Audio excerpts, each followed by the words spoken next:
Part 3. Taming the Anti-Discrimination Regime.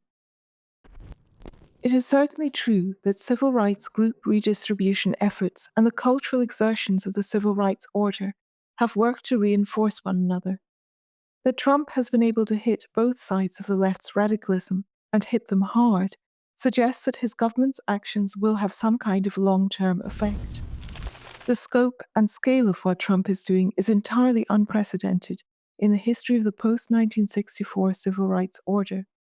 Never before has there been any significant pushback against any important advance of the post-1964 civil rights regime. Conservatives have often helped to extend that advance, but they have never hindered it.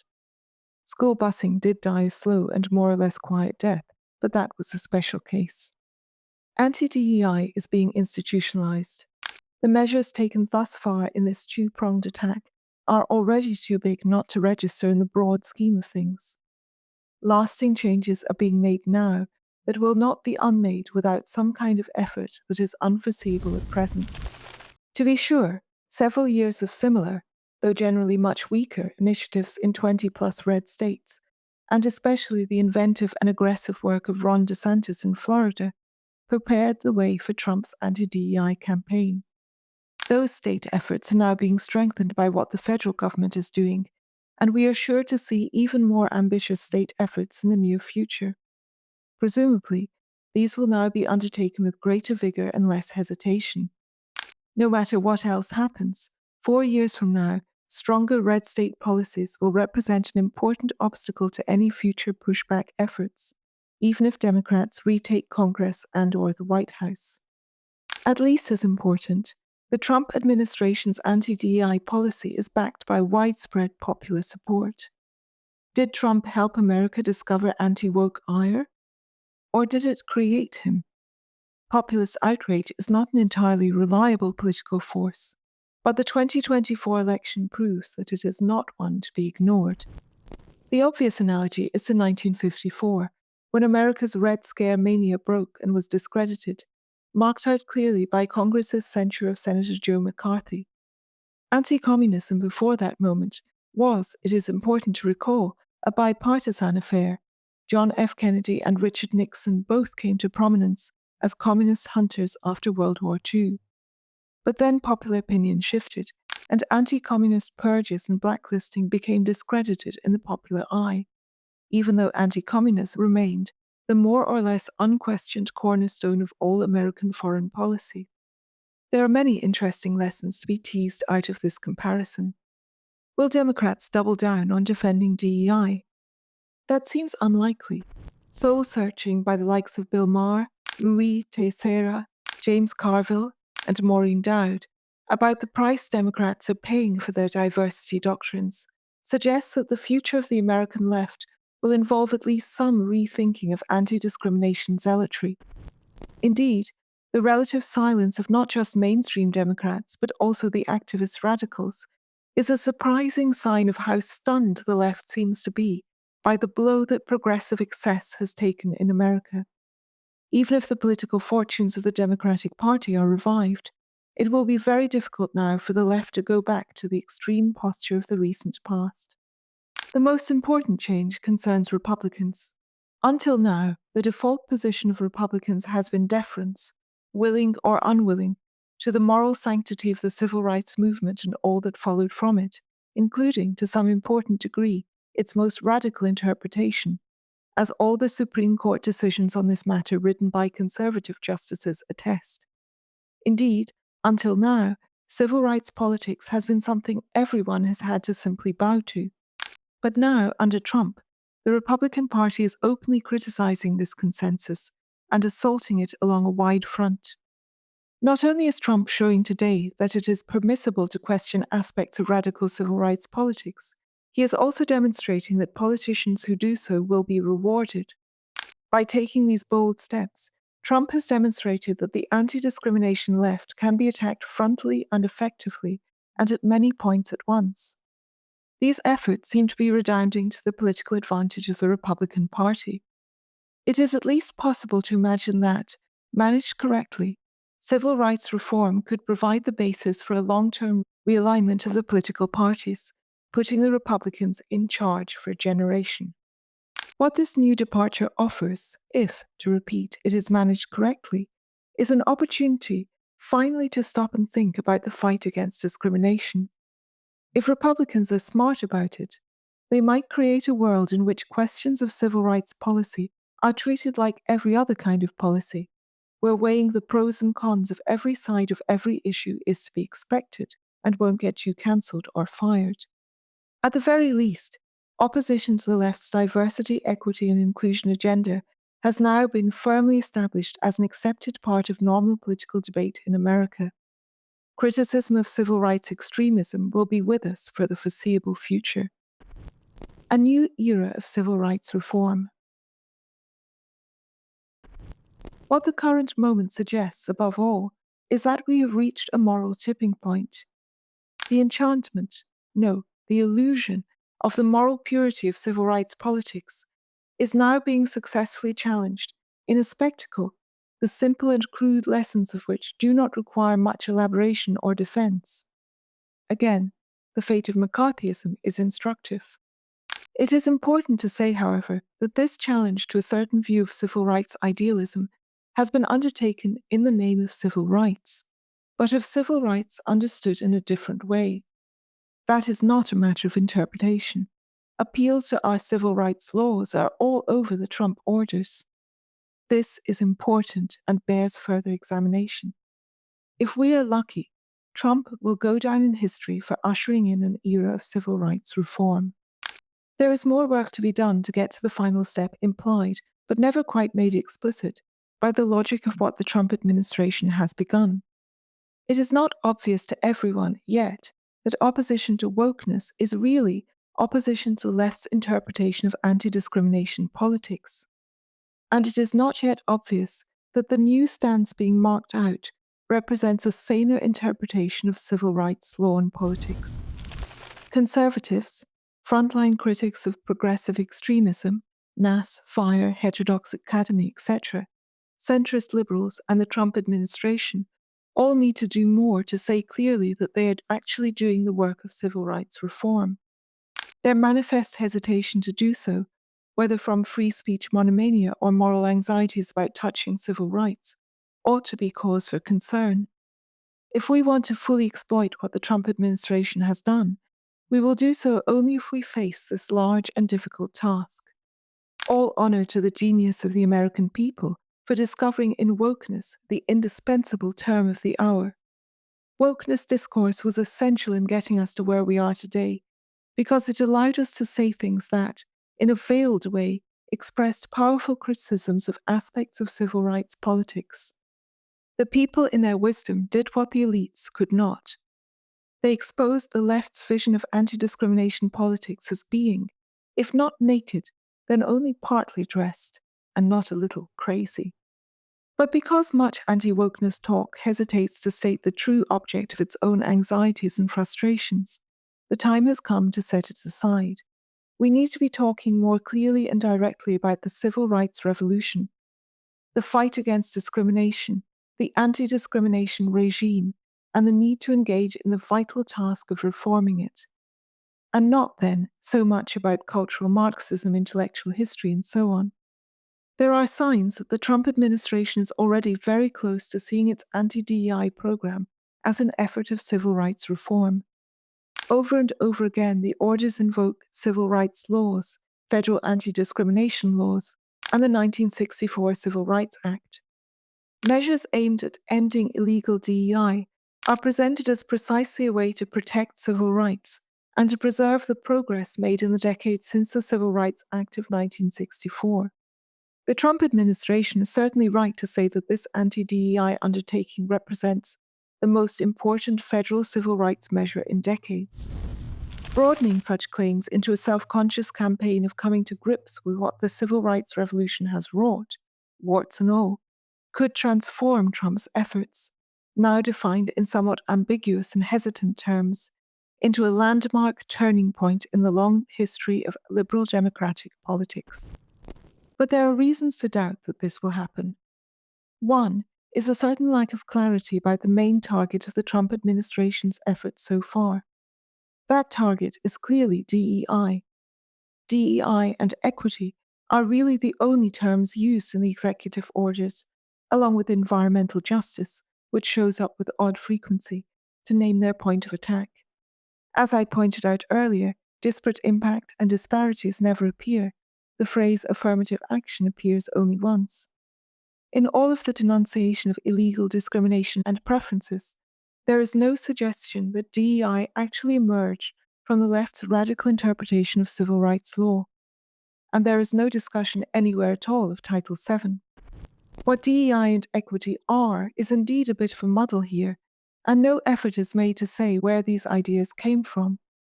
In these documents, both terms seem to refer to one or the other of the two bundles of aims around which my discussion has been organized: group equality and cultural change. In some EOs, DEI clearly means group equality/affirmative action. In some, it means offices, officers, and practices. In yet others, it means bad ideas and cultural indoctrination. Discriminatory equity ideology in EO 14190. In the one place where a DEI office is actually defined, in EO 14185 dealing with the military, its meaning is entirely framed by reference to affirmative action and hiring, differential treatment, and special benefits for minorities. But later in the same document, DEI clearly entails the cultural side of things as well, when the order takes aim at divisive concepts or gender ideology, and calls for carefully reviewing the leadership, curriculum, and instructors of the service academies to ensure that they do not teach the theories associated with divisive concepts. How or why these different things all qualify as DEI is never spelt out. That problem would disappear were the target instead named with reference to the principles and practices of the anti-discrimination left. The likely reason that is left unsaid points to the other reason the civil rights reform is not already part of this Trump administration's messaging, namely, that there would be a short-term price to be paid for taking such a step. It is much easier to attack something vague called DEI or wokeness, and to trust that public opinion will remain supportive. Turning an anti-DEI campaign into a project of civil rights reform would require engaging the left's takeover of the civil rights revolution more directly, which very few conservatives have shown any willingness to do. They prefer to deride it as Marxism and be done with it. This is why we must confront the moral hold that the civil rights revolution still has on American life. Without denying or minimizing the great moral power of the fight against discrimination, we must reckon with and think about the heedlessness and dangers of moral zealotry. Not for nothing does our liberal constitutional tradition teach us to be wary of legislating morality. Failing to take up the task of civil rights reform will render what the Trump administration is doing a short-term dramatic moment of upheaval. Republicans must take the long view. There is too much at stake to squander the opportunity these efforts have created. 3 principles for the work ahead. Civil rights reform is the task, and conservatives' 3 slogans in undertaking it ought to be colorblind equality in 1964 originalism, limited and guided by the wisdom of our liberal democratic constitutional heritage. Colorblindness is mainly a stance against affirmative action, but it calls us back to a noble ideal of equal citizenship and equal treatment under the law. Policies that privilege groups are unjust and divisive and must be eliminated. That ought to have been the chief lesson of the civil rights movement itself. This is already the vision of the 14th Amendment's Equal Protection Clause, invoked by the Supreme Court for many decades. We now have the opportunity to entrench that position more deeply and to broaden its hold on American life. As to 1964 originalism, a term coined by Richard Hanania, it is important to be clear that the core commitments of the 1964 Civil Rights Act will remain intact. There was nothing wrong with the basic achievements of the 1964 Act's efforts, as stated in the text of the law in both the public and private sectors. Almost nobody wants to bring back racially segregated restaurants or permit openly discriminatory hiring and firing by private companies. And almost nobody wants to roll back other basic achievements of the civil rights revolution either. Equal opportunity in the workplace for women, equal education for women, gay marriage, age discrimination protections, and disability discrimination protections. It seems safe to assume that Trump's political instincts, if nothing else, would slap down any attempt to move on any of these settled matters. But 1964 originalism would mean a significant shift from where we are today. When the left expanded the civil rights revolution beyond its decent aspirations, with the help of Republicans, they launched American politics on a misadventure that nearly wrecked the country. Crucially, 1964 originalism must be guided by the wisdom of our liberal democratic constitutional tradition. As I pointed out earlier, liberal principles, especially free speech and due process, have already been doing yeoman service in fighting off the excesses of civil rights zeal.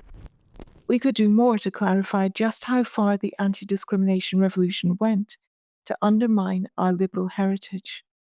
Doing that would usefully remind everyone, including post-liberal conservatives, just how precious that heritage is. This is a lesson that a broad civil rights reform effort would create the occasion to learn and to teach, were we to look back on its principles and ideals in a deliberate way for guidance. Rethinking the revolution, paring it back to its solid and sensible starting point, and ensuring that its basic achievements will be led and moderated by the central teachings of our liberal democratic constitutional tradition, in the face of political opposition, won't be easy. But that is the real task before us. Anything less would waste all of what has already been accomplished. The fight for civil rights reform is just beginning. The anti-discrimination left is not going to go quietly. It will continue to be defended in blue states. It will certainly be defended by the Employment Discrimination Attorneys Bar, and it will live on in our universities and in the wide array of social institutions that have already been overtaken by its mindset. But within the federal government, it has suffered a serious blow. DEI officers resisting removal have little legal basis for doing so, and will now be rooted out by the very civil rights machinery they created. DEI officers will not be permitted to rename themselves. In the short run, the prevailing civil rights dispensation will not be defended very effectively, as it was in earlier Republican administrations, by career bureaucrats in the Department of Justice and other federal agencies. The Trump purge will, at the very least, diminish the energy of such efforts, as will its strategy of advancing a more conservative, colorblind interpretation of civil rights law. Nor will it now be defended from that left-wing bulwark, the Equal Employment Opportunity Commission, EEOC. One could reasonably argue that Trump's removal of 2 Democratic commissioners will be overturned in court. But in the meantime, which could be a year or more of lawsuits, the EEOC is decapitated and neutralized as a leadership fortress of the anti-discrimination left.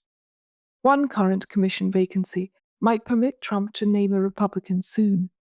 Even if the 2 fired Democrats are reinstated, the term of one will expire in July 2026, allowing Trump to name a 3rd Republican commissioner, putting the EEOC legally in GOP hands for a change. And if none of that works out, the EEOC remains quorumless, incapable of making policy decisions, and headed by its lone Republican appointee. If ever there was a case for turning an independent regulatory agency into a regular administrative unit, subject to normal political oversight, the EEOC is it. Certainly, expertise has never justified the left's near total domination of this institution. But doing that would require congressional input. Education will be a crucial battleground. Now that the spell has been broken, the powerful hand of the law can be used to reshape this extremely important area of American life. Higher education and public education have long been tightly held territory of the anti-discrimination left. A Dear Colleague letter issued by Trump's Department of Education, DOE, on 31st of January this year is an important step, committing the government to restoring Betsy DeVos's important 2020 Title IX reforms, which guarantee that due process and freedom of speech concerns are not tossed aside. Higher education accreditation diversity standards must be rewritten by the DOE as well to ensure that they are purged of DEI content and reflect colorblind non-discrimination. Similar measures affecting K through 12 should be introduced as well. Teacher education's long history, under the guidance of official multicultural education policy since the 1970s, critical race theory and similar ideas should be re-examined. Taking 1964 originalism seriously will mean that some of the basic building blocks of Title VII employment discrimination law need to be revisited. Attorney fees for plaintiffs but not for defendants encourages dubious and wasteful lawsuits. The rule must be made fairer to both sides. Damage caps and limits to punitive damages ought to be written into the law. Other basic features of Title VII's enforcement machinery created a legal Godzilla for the anti-discrimination left that should be rethought. Almost nobody even sees privatized enforcement of anti-discrimination to be a problem. Hostile environment harassment remains a wide-ranging and mind-bogglingly expansive concept. It's easy to see problems in diversity training and corrective firing and the like, but if we are to reform those excesses for the long haul, it will be necessary to rethink the Elith Farragut preventive and corrective measures regime. So far as I can see, conservatives are not thinking about any of this. Trump's executive orders already indicate that the government understands that the campaign must extend to other borderlands between public and private, where the reach of anti-discrimination law has long done its indirect but powerful work. Professional associations that carry official sanctioning power provided by law, the American Bar Association, the American Medical Association, the American Psychiatric Association, and so on, must be made to show that they do not wield their authority in ways that take sides with the left's anti-discrimination extremism. As the EOs likewise remind us, federal funding of medical and other scientific research must be purged of DEI litmus tests. So too must the efforts of agencies like the National Endowment for the Arts and the National Endowment for the Humanities. There's still a lot left to do, and if these efforts are to be successful, they will need to be led by people informed by an understanding of the civil rights regime. Clearly, the people who wrote these orders know a lot, and they are looking ahead. But presumably, they also grasp that others do not see the big picture as clearly as they do. Civil rights reform will therefore require a campaign of civil rights civic education as well. What the anti-woke elites have already figured out will need to be conveyed effectively to the American people in party platform planks and so on. Finally, if Aristotle was right, and politics really is architectonic, we have every reason to think that sensible changes to our laws will have powerfully beneficial downstream effects on the American public at large. In the 1940s, social scientists gathered to ponder the question of whether or not anti-discrimination law reaching into the private sector could break the hold of Jim Crow. They thought that it could, and that it would do so on the social and psychological plane. But they, and the authors of the laws that followed in the 1960s, radically underestimated just how far that project could or would go. We ought to be confident, today, that a reasonable and well-informed restriction of the civil rights revolution's extreme and radical elements will have a beneficial effect on our social and political order, our way of life, and the citizen mind. Given the challenge that the left's civil rights extremism represents to our liberal democratic constitutional order, ushering in an era of civil rights reform would be a lasting legacy for Donald Trump that would elevate his presidency to truly historic levels of achievement. Here, indeed, would be true greatness. Welcome to Quillette Narrated. The following article is Trump and the DEI Counter-Revolution, written by Thomas F. Powers, read by Ayuna Italia. The author of this piece, Thomas F. Powers, is the author of American Multiculturalism and the Anti-Discrimination Regime and professor and chair of political science at Carthage College. The opinions expressed here are not endorsed by any institution with which he is affiliated. Thank you for listening.